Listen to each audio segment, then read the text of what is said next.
무언가를 안다는 것은 아주 중요합니다. 내가 내 자신을 바르게 아는 것 아주 중요한 일입니다. 내가 무엇을 좋아하고 무엇을 싫어하는지 내가 모르면 상대에게 바르게 요구할 수도 없고 상대의 마음을 순수하게 받아들일 수도 없습니다. 5가지 사랑의 언어라는 책에서 사람마다 사랑이라고 느끼는 언어가 다르다고 말합니다. 그 사랑의 언어를 크게 5가지로 설명하고 있습니다. 나는 상대가 나를 인정해주는 말을 할 때 사랑을 느낀다. 나는 상대가 나를 위해 봉사해 줄 때 사랑을 받고 있다고 느낀다. 나는 상대가 스킨십을 해줄 때 사랑을 받고 있다고 느낀다. 뭐 이런 식입니다. 저희 가족이 다 같이 모여서 테스트를 한번 해봤는데 자기가 원하는 것을 자기 자신이 모르고 지금까지 살아왔구나 하는 것을 알 수 있었습니다. 그렇게 사랑의 언어라는 책을 보니 그런 생각이 들었습니다. 자기 자신도 몰랐던 자신의 사랑의 언어를 나도 나를 잘 모르고 있으면서 상대가 내 마음에 딱 맞춰서 표현해 주지 않는다고 마음이 상하기도 하고 기분이 나쁘고 삐끼고 다투고 더 나아가서 말해봤자 뭐하노 통하지도 않는다 하면서 대화가 끊어지는 부부나 가족이나 인간 관계가 많겠구나 하는 생각이 들었습니다. 내가 나를 안다는 것은 이렇게 중요한 것입니다. 그리고 또 내가 나의 배우자, 내 남편, 내 아내를 그 한 사람을 제대로 아는 것도 아주 중요합니다. 이 세상에서 나에게 주신 딱 한 명인 그 사람을 제대로 알지 못해서 그냥 흔한 인간관계처럼 서로를 깊이 알지도 못하고 그저 함께 살아가야 하니까 의무감에 같이 먹고 같이 자고 같이 앉아 있는 겉핥기식으로 관계를 하는 것은 너무 마음이 아픈 일입니다. 나와 하나인 유일한 사람인데 그 사람을 잘 알지 못해서 그 소중한 시간들을 그냥 그렇게 가볍게 흘려보내는 것은 안타까운 일입니다. 뿐만 아닙니다. 우리가 바르게 알아야 할 것들이 너무 많습니다. 이 땅에 있는 것들도 우리가 알아야 될 것이 상당히 많이 있는데 그렇게 우리가 잘 알고 살아가면 우리에게 편리와 즐거움과 혜택이 있을 텐데 그것만이 아니라 우리가 사실 가장 잘 알아야 할 것이 있습니다. 그것은 바로 우리를 창조하신 하나님, 그분의 마음이 담겨 있는 하나님의 말씀을 정확하고 바르게 알아야 합니다. 그래야 하나님의 뜻에 바르게 순종할 수 있습니다. 적당히 어렴풋하게 그냥 과거를 미루어서 이렇게 대충 알면 하나님의 뜻을 오해하게 됩니다. 하나님 나라를 위한 관점이 아니라 내 나라를 위한 나 중심적인 해석으로 잘못 말씀을 적용할 수 있습니다. 하와가 선악을 알게 하는 나무의 열매를 먹지 말아야 하는 것에 대해서 어렴풋하게 알았기 때문에 선악을 알게 하는 나무 열매에 담겨 있는 하나님의 깊은 뜻, 하나님의 사랑, 하나님의 계획이 아니라 나의 욕구에 집중했던 것이 원죄를 낳게 하는 시발점이 되었습니다. 법궤에 대한 하나님의 말씀과 그 뜻을 어렴풋하게 알았기 때문에 이스라엘은 전쟁의 현장으로 법궤를 가지고 가서 법궤를 잃어버리게 되는 엄청난 아픔을 낳는 큰 실수를 하게 되었습니다. 적당히 어렴풋이 대충 내 지식의 수준에 맞게 내가 이해가 되는 만큼 내가 받아들일 수 있는 만큼 이런 식으로 말씀을 알게 되는 것, 하나님을 알게 되는 것, 그리고 사실은 잘 알지도 못하면서 내가 잘 알고 있는 것처럼 착각하는 것은 상당히 위험한 신앙생활을 야기합니다. 하나님의 이름으로 하나님을 대적하는 자리에 서 있을 확률이 높습니다. 생명의 말씀이신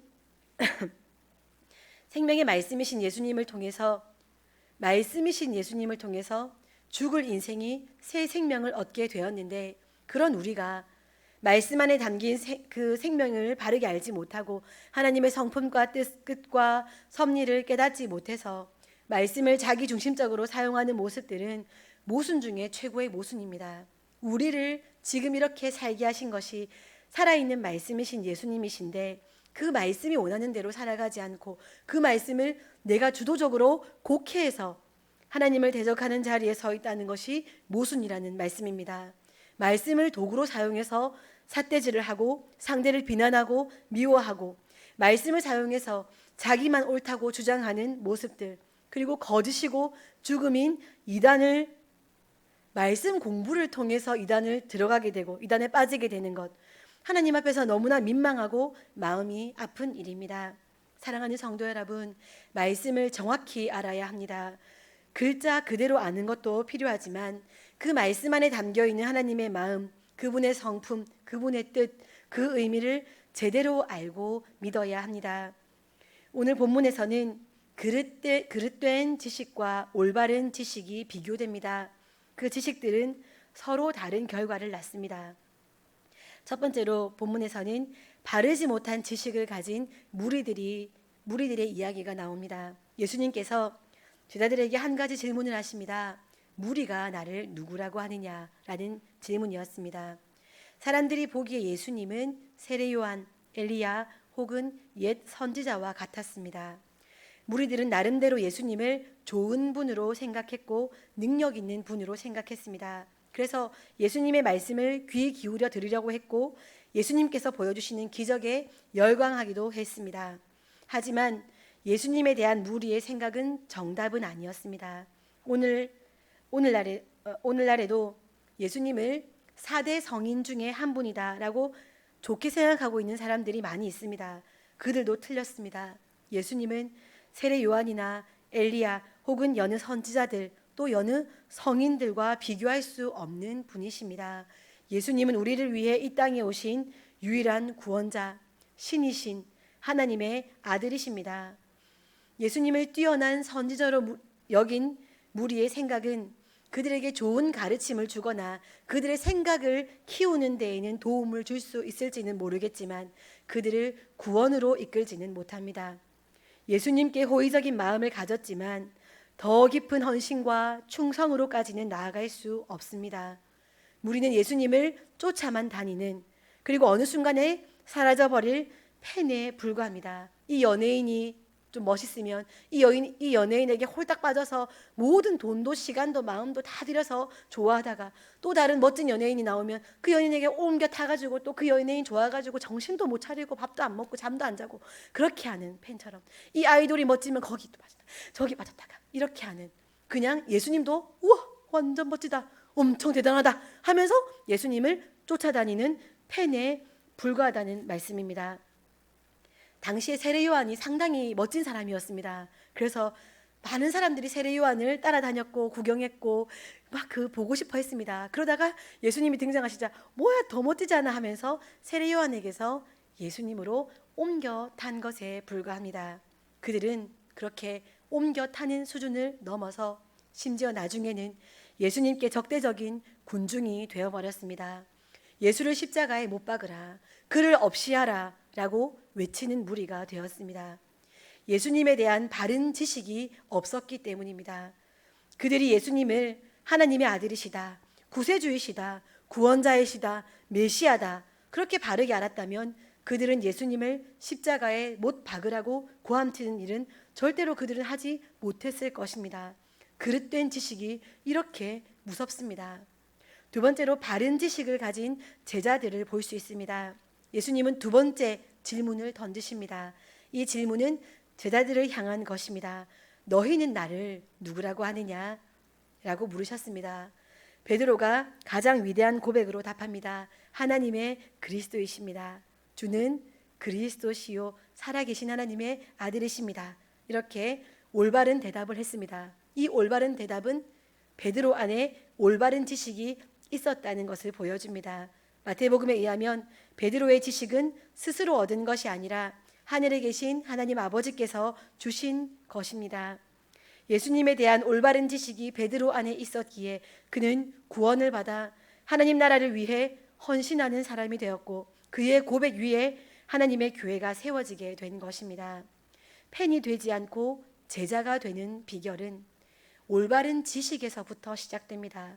물론 지식만 있고 헌신이 없다면 제자라고 할 수 없겠지만 올바른 지식이 없다면 애초에 제자가 될 가능성조차도 없습니다. 그리고 그 올바른 지식이라는 것이 머리에만 있는 성경 말씀에 그냥 머리에만 있는 지식이 그 수준을 넘어서 하나님의 말씀, 생명의 지식이라면 그 지식은 헌신으로 이어지게 되어 있습니다. 말씀이 나를 생명의 행동을 하도록 이끌어 주시기 때문입니다. 베드로에게 바른 지식이 있었기에 그는 제자로서 다음 단계로 넘어갈 수 있었습니다. 오늘 본문에 등장하는 베드로 외에 또 성경에 소개되어 있는 바른 지식을 가졌던 대표적인 인물을 한 명 더 소개하려고 합니다. 누가복음 7장에 기록되어 있는 백부장입니다. 백부장은 자신이 사랑하는 종이 죽을 병에 걸리자 예수님께 자신의 친구 유대인 지도자들을 보내서 그의 종의 병을 고쳐주시기를 청합니다. 사람들은 그가 많은 선한 일로 이스라엘을 도왔으니 예수님께서 꼭 도와주시기를 요청합니다. 예수님께서 그 집에 가보려 하시자 백부장이 다시 사람을 보내서 말합니다. 누가복음 7장 6절에서 7절 말씀입니다. 너무 감동적인 말씀이라서 같이 이 말씀을 좀 읽었으면 좋겠습니다. 누가복음 7장 6절에서 7절까지 말씀입니다. 누가복음 7장 6절 7절 말씀 다 함께 읽어보겠습니다. 누가복음 7장 6절 7절입니다. 시작.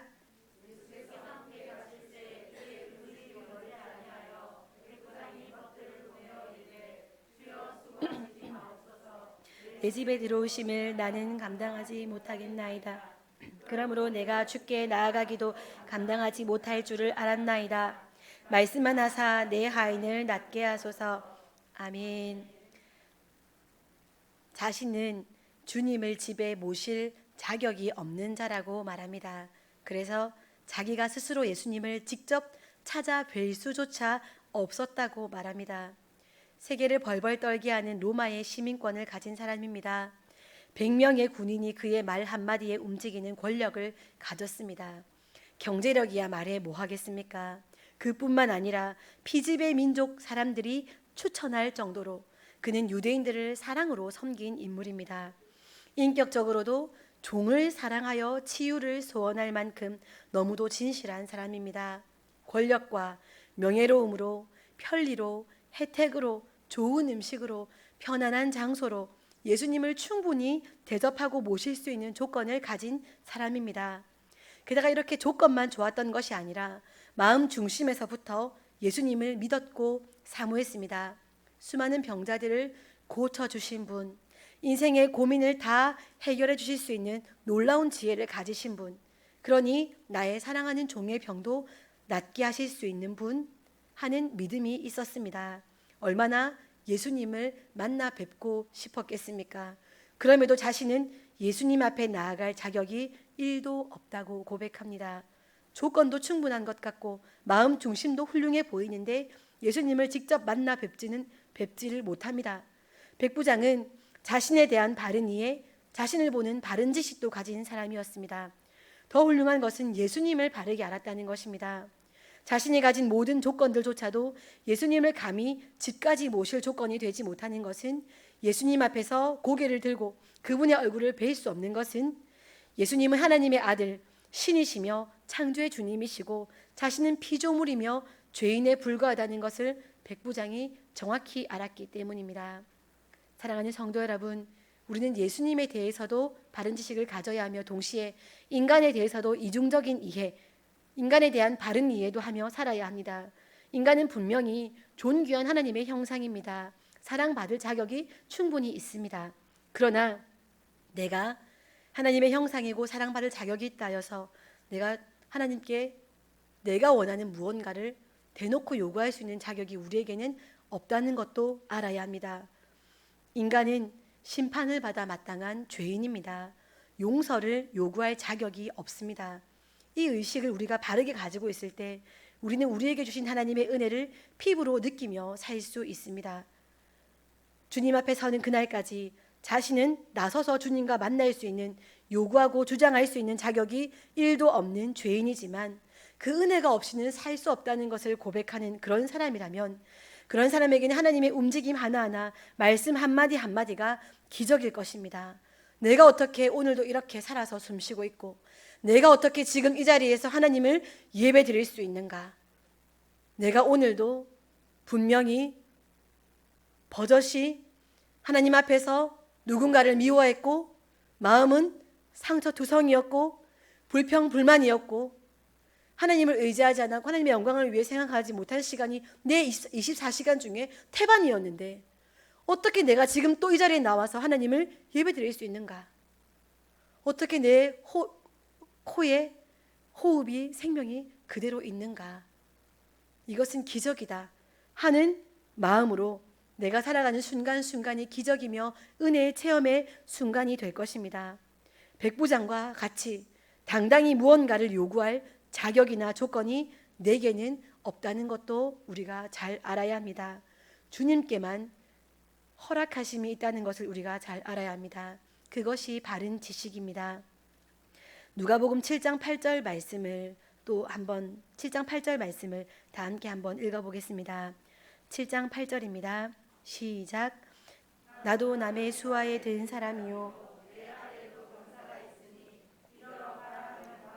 저더러 오라 하면 오고 내 종더러 이것을 하라 하면 하나이다. 아멘. 자신의 수하에 있는 자들에게 말 한마디로 명령하면 그들이 말대꾸 한마디 없이 순종하듯이 가라 하면 가고 오라 하면 오는 것처럼 모든 피조물들이 죽음의 기운, 죽을 병이라 할지라도 창조주이시자 신이신 예수님께서 말씀만 하시면 순종할 것이라는, 그러니 굳이 오실 필요까지 없다는 예수님에 대한 너무나 깊은 이해, 바른 이해를 하고 있었던, 바른 지식을 가지고 있던 사람이 백부장입니다. 아무리 봐도 보고 또 봐도 너무나 훌륭한 신앙 선배입니다. 예수님이 그를 보고 놀랍게 여기셨습니다. 예수님이라는 분이요, 예수님이 놀랄 일이 뭐가 있겠습니까? 모르는 게 없으신 분이신데 예수님이 뭘 놀리시겠습니까? 그런데 백부장의 믿음에는 놀라셨습니다.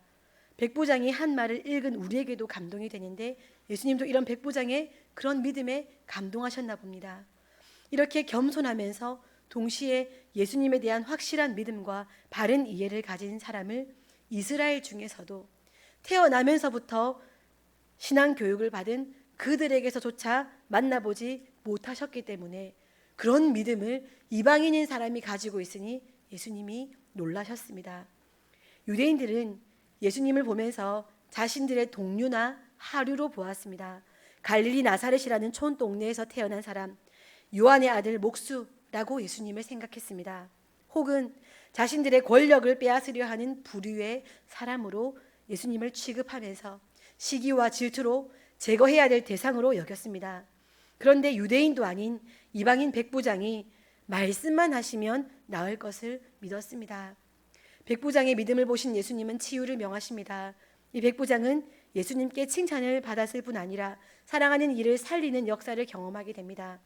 치유는 종이 받았지만 이 이야기 속에서 은혜를 경험한 사람은 단연 백부장입니다. 그의 삶이 성경에 기록되어 믿음의 후손들에게 대대로 기억되는 삶을 살게 되었습니다. 예수님에 대한 바른 지식은 이러한 바른 믿음의 삶을 살게 하며 그의 생애에서도 열매를 맛보지만 죽음 이후에도 후대에게 얘들아, 신앙이라는 것은 이런 거야 라고 죽었지만 살아서 말하는 인생이 됩니다. 세 번째로 바른 지식의 결정판이 십자가임을 오늘 본문은 말씀합니다. 예수님은 베드로 안에 올바른 지식, 올바른 신앙 고백이 있음을 확인하시고 다음 단계로 넘어가십니다. 예수님이 알려주기 원하시는 최종 단계는 십자가와 부활입니다. 베드로의 고백을 기점으로 예수님은 비로소 고난과 십자가에 대해 가르치기 시작하십니다. 교회라는 곳 역시 이런 커리큘럼을 따라가야 합니다. 처음에는 예수님이 누구신가 그것을 가르치고 그분에게 받을 복과 은혜를 가르치되 마지막에는 반드시 십자가 고난과 부활에 대해서 확실하게 가르쳐야 합니다. 그리고 마침내 모든 성도가 자신을 부인하고 날마다 자기 십자가를 지고 예수님을 따라가는 데까지 이르도록 훈련해야 합니다. 이것이 교회의 책무이자 사역자의 마음 상태여야 합니다. 지금 당장에는 어린 성도들을 섬기고 또 그들에게 예수님을 가르쳐 주는 것을 하고 있지만 우리가 끝까지 이에게 심어야 될 것은 예수님의 십자가와 부활이다 하는 것을 사역자들은 마음에 품고 있어야 하고 교회 모든 사역들의 목표점은 거기까지 이르러야 한다는 것입니다. 인자가 천사들과 함께 다시 이 땅에 오시는 날에 부끄러움을 당하지 않도록 성도들이 매일 하나님의 놀라운 지혜요 지식인 십자가를 깊이 생각하며 살고 날마다 자기 십자가를 지고 예수님을 따르는 삶을 살도록 교회는 가르쳐야 하고 사역자는 삶으로 이를 드러내야 합니다.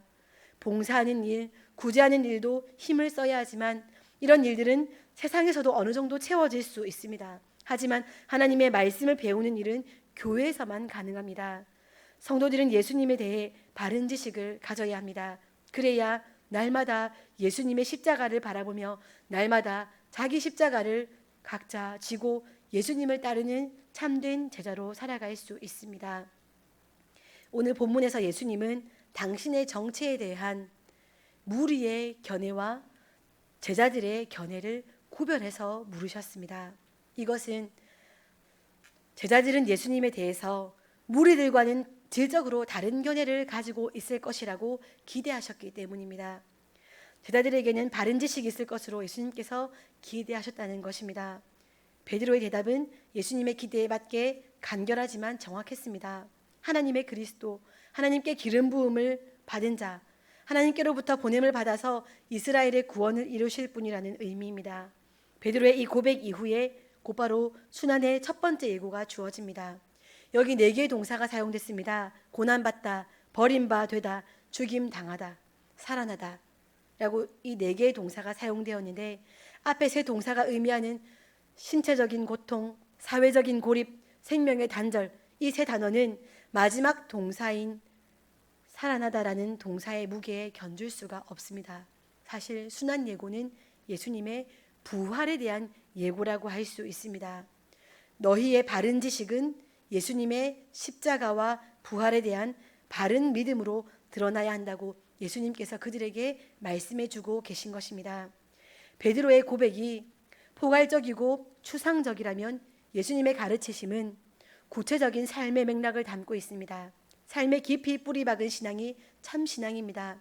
영적인 문제는 삶에서 구체화되어야 합니다. 그냥 둥둥 떠있는 영의 세계라 생각하고 그냥 그렇게 둥둥 떠서 살 것이 아니라 삶에 깊이 뿌리 박은 신앙으로 우리의 참된 신앙이 드러나야 한다는 것입니다. 신앙 고백은 입술로만 그쳐서는 안 됩니다. 삶을 통해 끊임없이 증명되어야 합니다. 예수님은 나를 따라오려거든 내가 그랬듯이 내가 십자가에서 죽고 다시 살아나게 될 것처럼 너희도 너희 스스로를 부인하고 자기 십자가를 지고 나를 따를 것이니라 라고 말씀하십니다. 예수님의 제자는 자신이 아니라 예수님을 삶으로 드러내야 합니다. 자신을 부인함과 동시에 십자가의 길을 가셨던 예수님의 삶을 본받아야 합니다. 말씀 마무리하겠습니다. 존 우든이라는 감독이 있습니다. 1920년 미국 인디애나 주에서 태어나서 농구 선수와 감독으로 활약하면서 경이적인 기록을 세운 인물입니다. 그는 금세기 감독이라는 칭호를 얻었고 선수와 코치 부문에서 모두 농구 명예의 전당에 오른 유일한 사람으로 기록되기도 했습니다. 그러나 존 우든 감독이 많은 사람에게 존경받는 이유는 그가 감독으로서 성적이 좋았기 때문만이 아닙니다. 그는 단순히 감독이라기보다는 아버지 같은 마음으로 선수들에게 인생을 가르친 감독으로 유명합니다. 그는 선수들에게 늘 농구 선수로서의 네 자신보다 한 인간으로서의 네 자신이 훨씬 중요하다라고 가르쳤습니다. 시간 준수를 강조하고 약속을 시간에 맞게 꼭 지켜야 한다는 것을 가르치고 상대 선수에 대해서 욕설하거나 비방하는 것을 금지했습니다. 경기에서 승리라는 결과를 낳는 것보다 준비 과정을 중요시했고 최선을 다했으면 그것이 곧 성공한 것이라고 선수들에게 가르쳐 주었습니다. 이와 같은 감독의 가르침으로 그의 제자들은 운동선수임에도 불구하고 대학을 졸업했고 또 프로 농구로 진출하지 않은 사람들은 의사가 되거나 목사가 되거나 공무원이 되거나 이런 식으로 사회나 사람들에게 도움을 줄 수 있는 사람이 되었습니다. 사랑하는 성도 여러분, 지식만 무성한 그리고 내가 생각하는 것이 바르다고 각자가 다 자기 진리가 없는 정의가 없는 오늘날의 이 시대는 참된 제자도가 정말 절실합니다. 예수님에 대한 바른 지식으로 말미암는 바른 믿음을 가진 자들이 자기를 부인하고 예수님이 지신 십자가를 지고 그분을 따른다는 그 참된 제자도라는 것이 어떤 의미일까요? 우리는 십자가를 지는 것을 어려운 일이라고 생각합니다. 남들은 흉내낼 수조차 없는 그런 미전도 종족에게 선교를 가는 것, 엄청난 자기희생, 전 재산을 팔아 교회에 드리는 것, 그런 아주 평범한 사람들이 할 수 없는 일이 십자가를 지는 것이라고 생각합니다.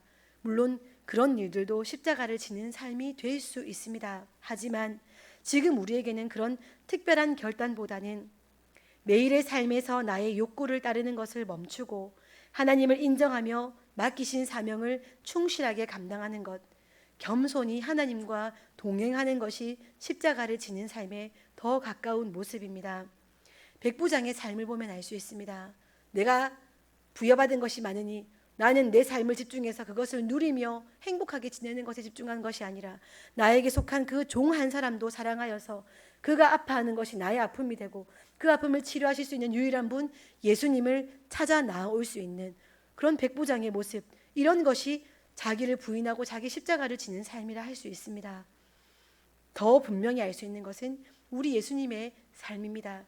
내가 하나님의 아들로서 천국에서 이렇게 누리며 살면 된다가 아니라 우리를 긍휼히 여기시고 우리를 사랑하셔서 이 땅에 내려오시고 하나님의 뜻이라면 그 말씀에 순종하여 십자가를 지기까지 하신 예수님의 모습, 우리의 삶의 자리에서 우리가 매일매일 십자가를 지는 이런 모습들을 살아내지 못하면 우리는 골고다에 오르는 믿음을 하나님 앞에 보여드릴 수가 없습니다. 십자가를 지는 모습이 매일의 삶에서 있을 때에 골고다까지 오를 수 있습니다. 예수님께서 십자가를 지실 것과 부활 사건을 바른 믿음의 고백 위에 세우신 것은 바른 지식이 바른 믿음으로, 바른 믿음이 바른 삶으로, 바른 삶이 십자가와 부활의 삶으로 확장될 수 있기 때문이었습니다. 당장에 너희가 알아야 되니까 자 십자가, 자 부활 말씀하신 것이 아니라 제자인 너희들에게는 바른 지식이 있는지, 제자인 너희들에게는 바른 믿음이 있는지 예수님께서 확인하시고 십자가와 부활을 말씀해 주신 것을 기억하셨으면 좋겠습니다. 내 마음대로 내 기쁨을 좇아 내 몸의 욕구에 따라 사는 것을 거슬러야 하는 삶이라서 십자가를 진다는 것은 당장에는 분명히 어렵고 힘겹고 고통스러운 길 같아 보입니다. 하지만 십자가를 따르는 삶은 사실은 참된 자유를 주는, 우리에게 참된 평안을 주는, 참된 기쁨을 주는 길입니다. 우리를 생명으로 빛으로 인도하시는 길이기 때문입니다. 우리를 먹이시고 입히시고 고치시고 가르치시며 동행하시는 예수님, 십자가를 지심으로 구원을 완성하신 예수님의 제자가 되어서 그분께서 가신 길을 따른다는 것은 영광스러운 일입니다. 우리가 결단해서 인간인 누군가가 다짐하여서 걸어갈 수 있는 길이 아니기 때문입니다. 그 영광의 길을 바르게 걸어가는 우리가 되었으면 좋겠습니다. 바른 지식을 가지셔서 그 지식으로 말미암는 바른 믿음이 삶의 현장에서 드러나는 우리 새빛교회 모든 성도님들 되시기를 소원합니다. 기도하겠습니다.